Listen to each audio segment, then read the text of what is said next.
एक international organisation है financial action task force, FATF। इसका काम होता है मनी लॉन्ड्रिंग को रोकना, गलत तरीके से आतंकवादियों को जो पैसा फंड किया जाता है उसे रोकना। तो ये क्या करता है, टाइम टू टाइम अपनी एक लिस्ट जारी करता है, FATF लिस्ट। उस लिस्ट में ये उन देशों को रखता है जो कि ग्रे लिस्ट में है या फिर ब्लैक लिस्ट में है। ग्रे लिस्ट का मतलब होता है कि अगर FATF को लगता है कि भाई कोई देश जो है डाउट की कैटेगरी में है, यानी कि ये देश जो है कुछ ऐसी गतिविधियां कर रहा है जो कि इलीगल है, या फिर इस देश में जो है आतंकवादियों को फंडिंग उपलब्ध कराई जा रही है, तो उन्हें ये क्या करता है, अगर ब्लैक लिस्ट में डाल दिया तो इसका मतलब है कि उस देश को आपने क्या किया, कंप्लीटली उस पर आपने कई तरह के बैन लगा दिए, कई तरह के प्रतिबंध लगा दिए। और ग्रे लिस्ट में रखने का मतलब होता है कि आपने उसे क्या है कि अभी भाई आधा, मतलब पूरी तरीके से उसको बैन नहीं किया है, लेकिन ग्रे लिस्ट में रखने का मतलब होता है कि उस देश को कुछ पर्टिकुलर एक्शन दिए जाते हैं और कहा जाता है कि भाई आप इन पॉइंट्स पे काम करो, कि भाई ये आपको पॉइंट्स करने हैं, तब इन पे आप काम करो, तब हम आपको जो है इस ग्रे लिस्ट से हटा देंगे, वरना आप ग्रे लिस्ट के दायरे में बने रहोगे। और ग्रे लिस्ट के दायरे में अगर आप बने रहोगे तो आपके जो देश है ना, उसकी रेपुटेशन कम होती है, उस पर थोड़े बहुत सैंक्शंस लगाए जाते हैं और आगे चल के आपको ब्लैक लिस्ट में डाला जा सकता है। तो उसके चलते आपको कई तरह के अंतर्राष्ट्रीय प्रतिबंधों का सामना करना पड़ सकता है। अनदर शेड ऑफ ग्रे, तो यहाँ हम बात करने वाले हैं पाकिस्तान के संदर्भ में, कि पाकिस्तान को एक बार फिर से ग्रे लिस्ट में बरकरार रखा गया है, यानी कि इसे डाउट की कैटेगरी में एक बार फिर से रखा गया है। वाइल पाकिस्तान स्टे ऑन का मतलब है बने रहना, FATF लिस्ट, कि भाई एक और हम क्या देखते हैं कि पाकिस्तान जो है वह FATF लिस्ट में बना हुआ है। इंडिया मस्ट पुश, भारत को इस बात के लिए जोर देना चाहिए, push for justice in cross border terror attacks, कि भारत पर पाकिस्तान की ओर से क्रॉस बॉर्डर यानी कि सीमा पार जो भी आतंकवादी हमले हुए हैं, इनके इनके प्रति न्याय हो, इस बात के लिए भारत को जोर देना चाहिए। Pakistan hopes of being let off का मतलब होता है जाने देना, छोड़ देना। The financial action task force grey list were dashed, dash का मतलब एकदम चकनाचूर हो जाना, वंस अगेन। तो पाकिस्तान की जो आशा थी कि भाई FATF जो है उसे ग्रे लिस्ट से हटा देगा, ग्रे लिस्ट से जाने देगा, तो ये जो पाकिस्तान की आशा थी ना, एक बार फिर से चकनाचूर हो गई। क्यों? एज द 39 मेंबर ग्रुपिंग, कि भाई ये जो FATF, इसमें 39 सदस्य हैं, डिसाइडेड, इस FATF ने डिसाइड किया to keep it on the list, कि FATF ने डिसाइड किया है कि पाकिस्तान को लिस्ट में बरकरार रखा जाए। And even add more task, और FATF ने क्या किया है कि पाकिस्तान के लिए कुछ और एक्शन पॉइंट्स तैयार किए हैं, कि भाई पाकिस्तान इन पॉइंट्स पे और काम करे, तब उसे FATF से हटाया जाएगा।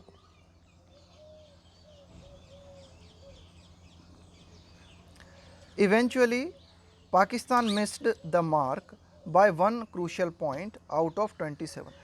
तो देखो प्रीवियसली क्या किया गया था, पाकिस्तान को 27 पॉइंट्स दिए गए थे FATF के द्वारा, और कहा गया था कि भाई आप इन पॉइंट्स पे एक्शन लो तो हम आपको ग्रे लिस्ट से हटा देंगे।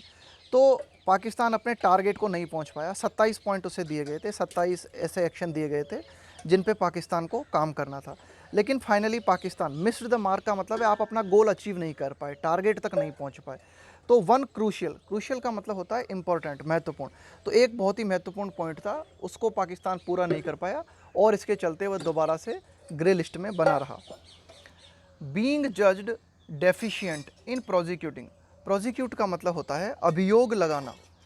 The senior leadership of UN proscribe, देखो UN यूनाइटेड नेशन ने जिनको प्रतिबंधित कर रखा है, प्रोस्क्राइब का मतलब होता है मना करना, प्रतिबंध करना, टेरर ग्रुप्स। तो पाकिस्तान बीइंग जज्ड इन प्रोसिक्यूटिंग, तो मतलब इस तरह से पाकिस्तान को देखा गया कि पाकिस्तान जो है वो क्या कर रहा है, अभियोग नहीं चला रहा है। किन लोगों पर? कि भाई जो वहाँ के जो कुछ सीनियर लीडरशिप है ना, कुछ जो एक तरीके से आप कह सकते हो कि कुछ ऐसे बड़े बड़े, पाकिस्तान में कुछ ऐसे बड़े बड़े लोग हैं जिनको कि जो कि टेरर ग्रुप्स के अंतर्गत आते हैं, जिनको कि यूनाइटेड नेशंस ने प्रतिबंधित कर रखा है।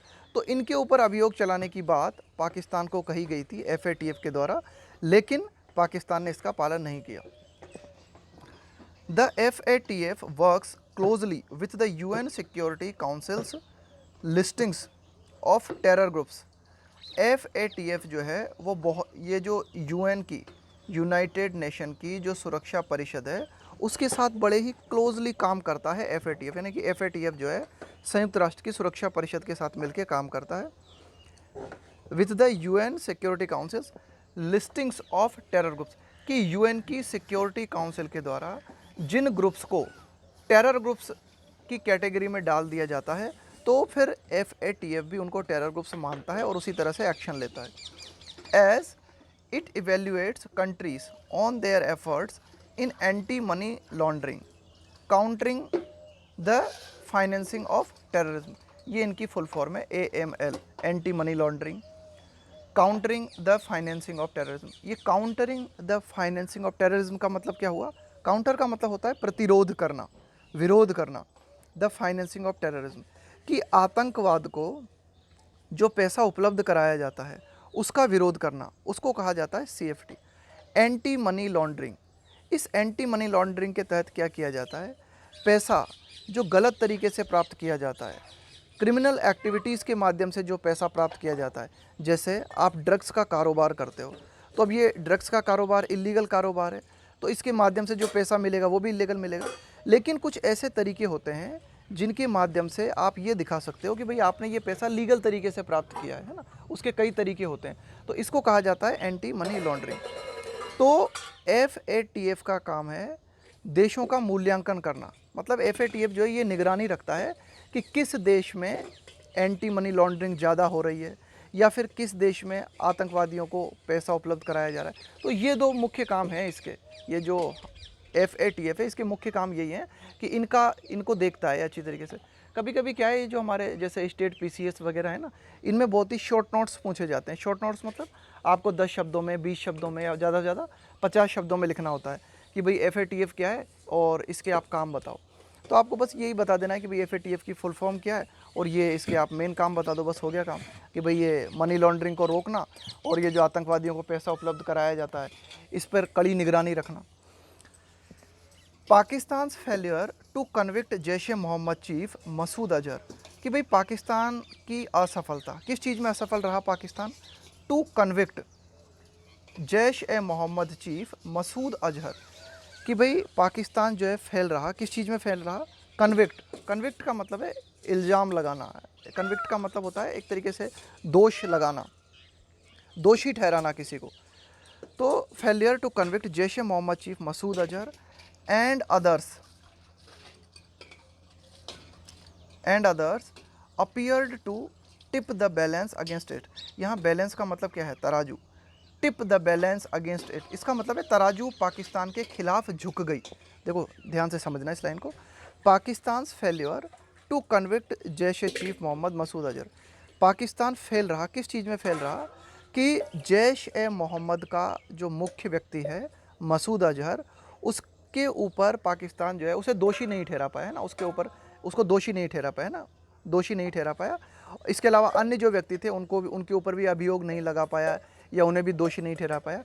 तो ये जो था मेन कारण था जिसके चलते FATF का पलड़ा पाकिस्तान के अपोजिट, पाकिस्तान के खिलाफ चला गया है ना, यानी कि पाकिस्तान ग्रे लिस्ट में ही बरकरार रहा, यानी कि पाकिस्तान के प्रतिकूल काम हो गया है ना। Tip the balance against it का मतलब है किसी के प्रतिकूल कोई काम होना। The Pakistani government publicly protested the decision, कि भाई पाकिस्तान की सरकार ने FATF के इस डिसीजन को सार्वजनिक रूप से इसका विरोध किया है।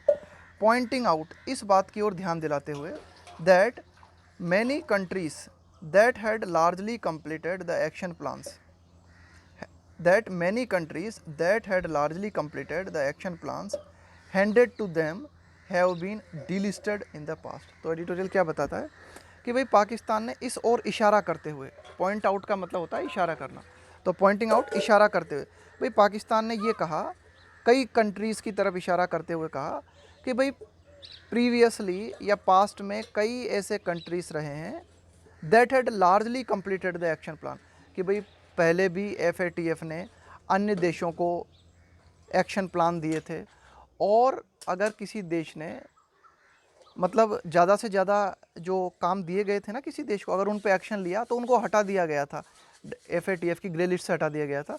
लेकिन पाकिस्तान को अभी भी बरकरार रखा गया है। ऐसा क्यों? ये पाकिस्तान ने कहा है, pointing out that many countries that had largely completed the action plan, कि कई ऐसे देश जिन्होंने उनको जो काम सौंपे गए थे FATF के द्वारा उनको पूरा किया, हैंडेड टू देम, जो उनको सौंपे गए थे, have been delisted in the past. तो पास्ट में हमने ये देखा कि उन कंट्रीज़ को FATF के द्वारा डिलिस्ट कर दिया गया था, यानी कि ग्रे लिस्ट से उन कंट्रीज़ को क्या किया गया था, बाहर कर दिया गया था, है ना। Pakistan which was on the FATF's increased monitoring list, Pakistan which was on the FATF's increased monitoring list, increased monitor का मतलब होता है निगरानी करना। इंक्रीज्ड मॉनिटरिंग लिस्ट में वे देश आते हैं जिनके ऊपर निगरानी को और ज़्यादा बढ़ा दिया जाता है। तो पाकिस्तान जो है FATF की लिस्ट में शामिल था, यानी कि FATF ने जो लिस्ट बनाई थी ना कुछ ऐसे देशों की जिन पर निगरानी को और ज़्यादा बढ़ा दिया जाए, तो पाकिस्तान उन देशों में शामिल था। कब से कब तक? From 2009 to 2015, was taken off the grey list in 2015। 2015 में क्या किया था? टेक ऑफ का मतलब है वापस ले लेना, हटा देना। तो 2015 में क्या किया गया था? पाकिस्तान को FATF ने ग्रे लिस्ट से बाहर कर दिया था। इन अ सिमिलर मैनर बिफोर, इसी तरह से, इन अ सिमिलर मैनर का मतलब है इसी रूप, इसी तरह से का मतलब है कि भाई FATF ने ज़्यादातर देशों को जिन्होंने ज़्यादातर एक्शन पॉइंट्स पे काम किया था उनको बाहर कर दिया था। तो इसी तरह से पाकिस्तान भी 2009 से 2015 के बीच में इंक्रीज्ड मॉनिटरिंग लिस्ट में बना रहा, लेकिन 2015 में क्या किया गया? इसको ग्रे लिस्ट से बाहर कर दिया गया। लेकिन फिर बाद में बिफोर इट वाज रीलिस्टेड इन 2018, 2018 में फिर से इसे ग्रे लिस्ट में डाल दिया गया।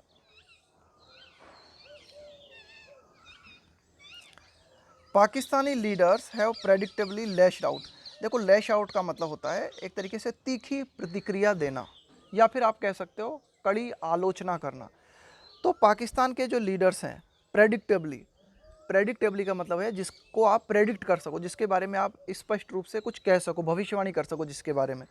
Lashed out at India for lobbying for its continued listing.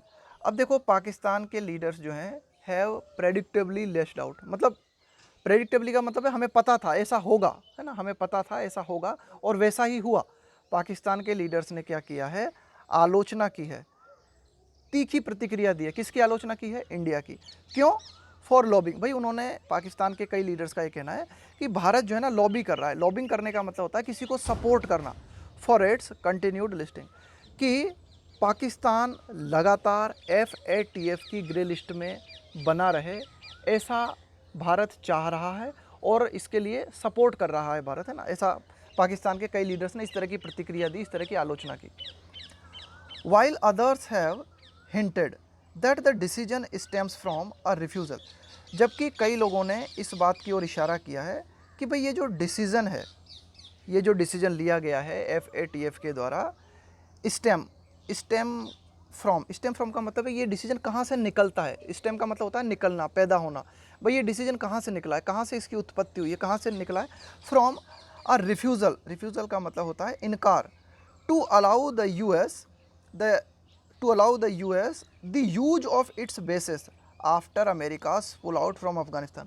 भाई रिसेंटली हमें मालूम है कि अमेरिका क्या कर रहा है। अमेरिका की सेना जो कि अफ़गानिस्तान में कई जगहों पे तैनात थी, तो अमेरिका क्या कर रहा है? अपनी सेना को अफ़गानिस्तान से वापस ले रहा है। अब अमेरिका क्या चाहता था कि भाई अमेरिका जो है पाकिस्तान में कुछ जो अपने बेस स्थापित करना चाहता था, है ना। अमेरिका पाकिस्तान में कुछ जगह पर अपनी सेनाओं को तैनात करना चाहता था, लेकिन पाकिस्तान ने इस बात के लिए इनकार कर दिया। तो कई लोगों का ऐसा मानना है कि भाई ये भी कारण रहा जिसके चलते ये जो FATF का डिसीजन आया। पुल आउट का मतलब होता है अपने आप को वापस हटा लेना, कि भाई आप किसी गतिविधि में इन्वॉल्व हो, वहाँ से आप अपने आप को पुल आउट कर लेते हो ना, तो इसका मतलब है आपने उस गतिविधि से अपने आप को बाहर खींच लिया। एट FATF हियरिंग्स, कि भाई ये जो FATF की जो भी सुनवाइयाँ होती हैं, इसके बारे में जो भी एक्शन लिए जाते हैं, the Imran Khan government said it had introduced and amended terror financing laws. Introduce, amend का मतलब होता है इम्प्रूव करना, सुधारना। तो ये जो FATF की आप कह सकते हो कि जो मीटिंग होती है या जो कार्रवाई होती है या जो सुनवाई होती है, इस दौरान इमरान खान गवर्नमेंट ने क्या कहा, उन्होंने ये कहा कि भाई हमने जो एक तरीके से आतंकवादियों को फाइनेंस उपलब्ध कराने से संबंधित जो कानून हैं उनको हमने इंट्रोड्यूस भी किया था, उनको हमने लागू भी किया, और इस तरह के जो कानून हैं उन कानूनों में हमने संशोधन भी किया, अमेंडमेंट भी किया, विच हैव इनेबल्ड, और इन कानूनों के माध्यम से मदद मिली। इनेबल का मतलब होता है सक्षम बनाना किसी चीज़ को, कि भाई इन कानूनों के माध्यम से ही ये बात सक्षम हो पाई। क्या सक्षम हो पाई? द प्रोसिक्यूशन का मतलब है अभियोग of more than 30 UN proscribed leaders and their associates. Proscribe का मतलब है जिसको आपने निषेध कर रखा है, जिसको आपने मना कर रखा है, जिसको आपने प्रतिबंधित कर रखा है। तो पाकिस्तान का कहना है कि भाई हमने ये जो टेरर फाइनेंसिंग से जुड़े हुए जो लॉज हैं जिनको कि लागू किया, जिनको कि हमने इम्प्रूव किया, उन कानूनों की मदद से ये संभव हो पाया कि हमने अभियोग चलाया कि 30 से भी ज़्यादा ऐसे लीडर्स जो कि UN के द्वारा प्रतिबंधित हैं, उनके ऊपर और उनसे जुड़े हुए जो उनके सहयोगी हैं उनके ऊपर हमने अभियोग चलाया फॉर टेरर फाइनेंसिंग, है ना, फॉर टेरर फाइनेंसिंग कि आतंक, मतलब इन लीडर्स के ऊपर क्या आरोप है कि भाई ये लीडर्स क्या करते हैं कि भाई आतंकवाद से जुड़ी हुई गतिविधियों के लिए पैसा उपलब्ध कराते हैं। वाइल इट इज़ अनक्लियर, अब यह बात स्पष्ट नहीं है, how many of those are actually serving jail time, कि भाई ठीक है पाकिस्तान ने 30 से भी ज़्यादा ऐसे लोग जो कि UN के द्वारा प्रतिबंधित हैं उनके ऊपर टेरर फाइनेंसिंग को लेकर पाकिस्तान ने जो है अभियोग चलाया, लेकिन इनमें से कितने लोग जो है जेल की सज़ा काट रहे हैं ये तो हमें स्पष्ट नहीं है। लेकिन फिर भी द कन्विक्शन का मतलब होता है किसी को दोषी ठहरा देना, एंड प्रिजन टर्म्स का मतलब है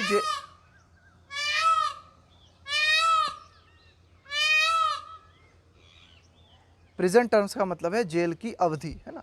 जेल की अवधि का मतलब है कि भाई आपको कितनी सज़ा हुई, है ना।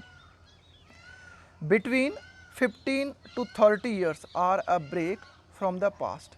तो देखो अब क्या किया गया है, the convictions and prison terms between 15 to 30 years are a break from the past when Pakistani authorities would hold, यहाँ पे वुड होल्ड का मतलब है कि वो ऐसा करती थी पास्ट में, है ना, would hold these leaders on charges under international pressure. देखो एडिटोरियल क्या बताता है कि अब ये तो पता नहीं कि पाकिस्तान ने कितने, भाई ठीक है पाकिस्तान का कहना है कि हमने कई लोगों पर जो कि UN के द्वारा प्रतिबंधित हैं उनके ऊपर हमने अभियोग चलाया, अब इनमें से कितने लोग सज़ा काट रहे हैं ये तो क्लियर नहीं है। लेकिन ये बात हम देखते हैं, एक नई बात हमने देखी, वो ये है कि भाई एक तो क्या किया गया, ये जो अपराधी हैं इनकी दोषी सिद्धि हुई।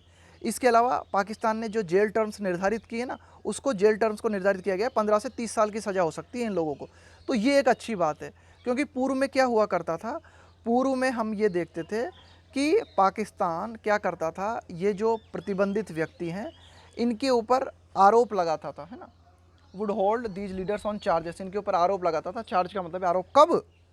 अंतर्राष्ट्रीय दबाव के चलते, जब अंतर्राष्ट्रीय दबाव डाला जाता था ना पाकिस्तान पे, तब पाकिस्तान इन पे एक्शन लिया करता था। तो कह सकते हैं कि भाई पहले की तुलना में थोड़ा सुधार आया है। एंड सब्सिक्वेंटली रिलीज देम, और फाइनली क्या होता था पाकिस्तान कि भाई अंतर्राष्ट्रीय दबाव के चलते इनको क्या करता था पाकिस्तान, इनके ऊपर आरोप लगाता था और फिर थोड़ी बहुत देर में जब मामला हल्का सा ठंडा हुआ और इनको रिलीज़ कर देता था। एंड सब्सिक्वेंटली मतलब फॉलोइंग, थोड़ी देर बाद release them by making this the sticking point. Stick point का मतलब है कि भाई आप इस पॉइंट को बिल्कुल सख्ती से पालन कर रहे हो, इस पर आप चिपक गए बिल्कुल पूरी तरीके से।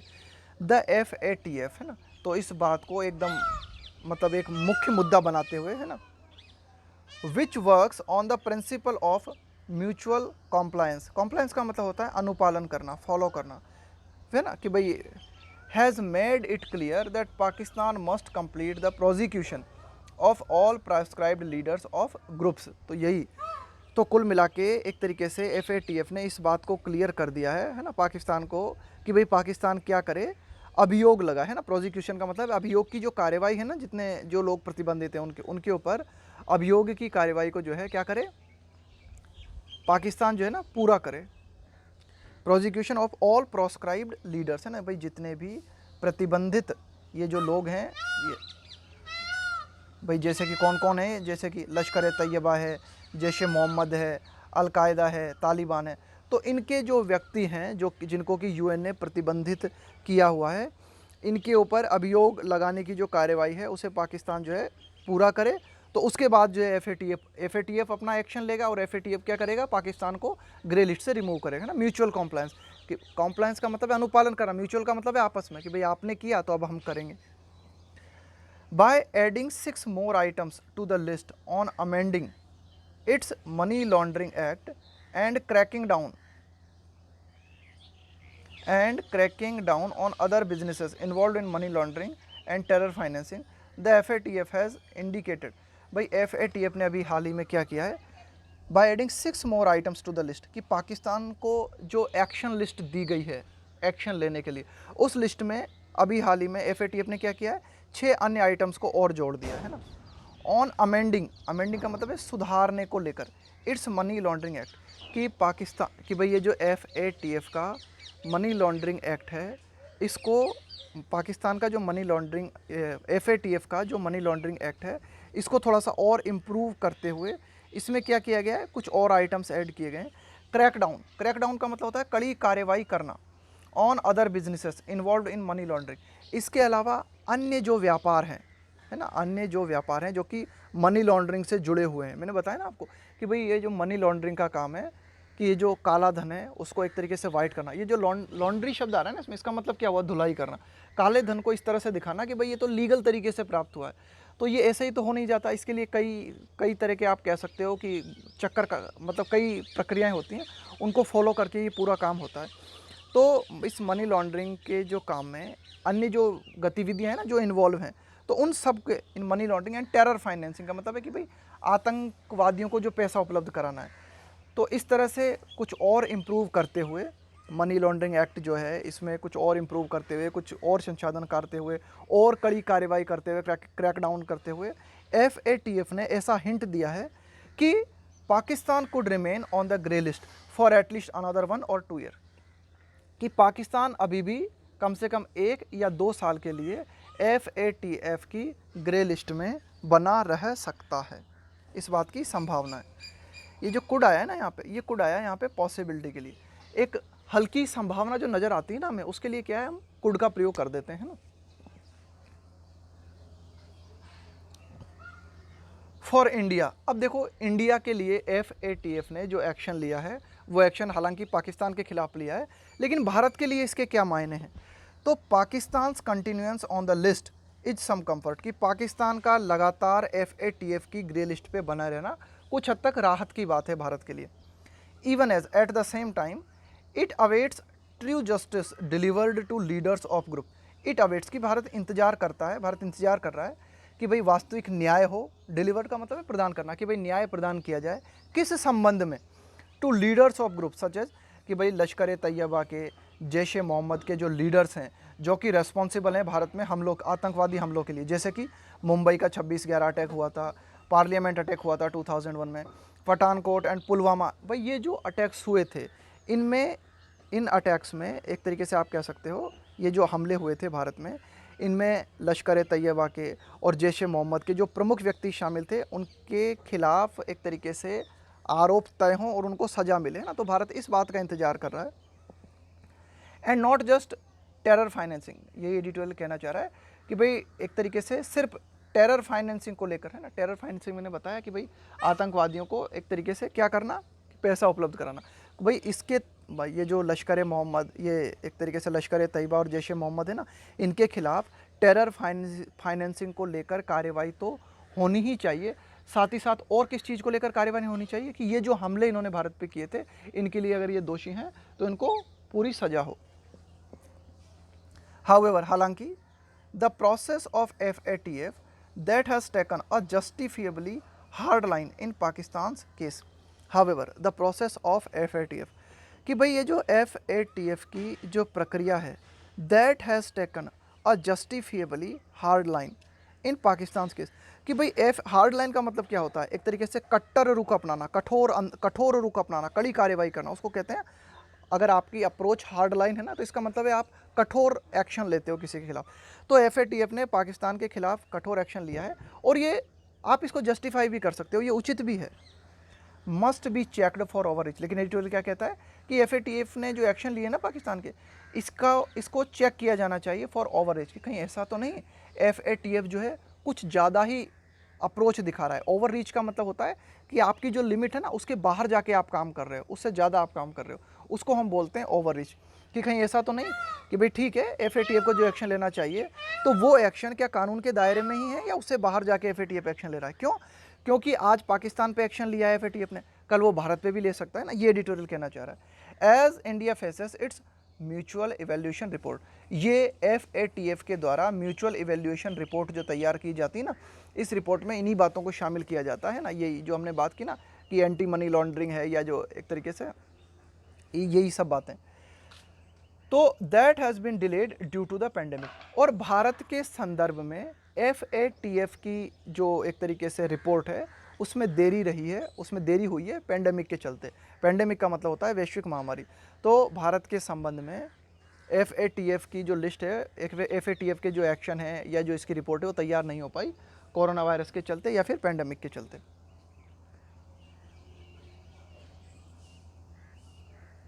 New Delhi should expect that Pakistan will push for a critical investigation of India's AML CFT regime. New Delhi should expect कि भारत को इस बात की उम्मीद करनी चाहिए, ऐसी आशा करनी चाहिए कि पाकिस्तान जो है इस बात के प्रति जोर लगाएगा। किस बात के प्रति? कि मतलब जांच हो, भारत की भी जांच की जाए, है ना।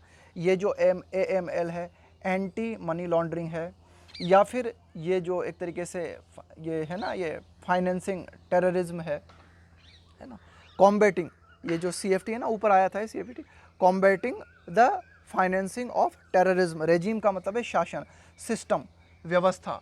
तो एक तरीके से भारत को ये उम्मीद करनी चाहिए कि पाकिस्तान इस बात के लिए जोर लगाएगा कि भारत की भी जो है जांच की जाए AML को लेकर और CFT को लेकर। And with the FATF announcing a new focus on extreme right wing terrorism. अब देखो ये राइट विंग टेररिज्म क्या है। देखो अगर आपकी दो तरह की अप्रोच है, एक तो राइट विंग, एक है लेफ्ट विंग। अगर आप लेफ्ट विंग अप्रोच अपनाते हो, जैसे लेफ्ट पार्टीज़ होती है ना, तो लेफ्ट पार्टीज़ या लेफ्ट विंग अप्रोच में क्या किया जाता है, आप लिबरल अप्रोच के होते हो ना, आप क्या करते हो, रिलैक्सेशन देके सभी को इंक्लूड करते हो। और राइट विंग में क्या है, आप कट्टरवादी रवैया रखते हो। जैसे भारत के संदर्भ में बात करें ना हम, तो क्या ये जो हिंदुत्ववादी अप्रोच है इसको राइट विंग माना जाएगा, है ना। हिंदुत्ववादी अप्रोच है कि आप जो है बहुत ही हिंदुत्व पे बहुत ही प्रमुखता से बल देते हो, तो उसको राइट विंग कहते हैं। मतलब राइट विंग का मतलब है कि आप जो है एक तरीके से जो आपका कंजर्वेटिव रवैया है ना, जो आपका पारंपरिक एटीट्यूड है उसी को अपनाते हो, है ना। आप अपने देश को ही एक तरीके से अपनाते हो, इसके अलावा अन्य व्यक्तियों को आश्रय न देना, लिबरल अप्रोच न अपनाना। तो यही तो FATF ने इस बात की घोषणा की है, किस बात की घोषणा की है कि नए तरीके से FATF जो है ध्यान केंद्रित करेगा किन चीज़ों पर, ये जो राइट विंग टेररिज्म है भाई। जैसे कि ये आप कह सकते हो कि भाई ये कई लोगों का कहना है ना, कई लोग मानते हैं कि ये जो हिंदुत्ववादी जो अप्रोच है ये एक तरीके से क्या है, ये राइट विंग अप्रोच में आती है ना, ये भी एक तरीके का टेरर है। तो इन सब बातों को देखते हुए it is clear that there will be more political aspects, कि अब हमें कई राजनीतिक पहलू देखने को मिलेंगे to its technical scrutiny. Scrutiny का मतलब है बारीकी से जांच of countries in the future. तो अब हम ये उम्मीद कर सकते हैं कि कई पहलू FATF के हमें देखने को मिलेंगे, कि FATF के द्वारा जो जांच की जाती है, जो निरीक्षण किया जाता है, तो भविष्य में जो देशों का जो निरीक्षण किया जाएगा, उनकी जो जांच की जाएगी ना, उनमें कई पहलुओं को शामिल किया जाएगा, ये हम उम्मीद कर सकते हैं।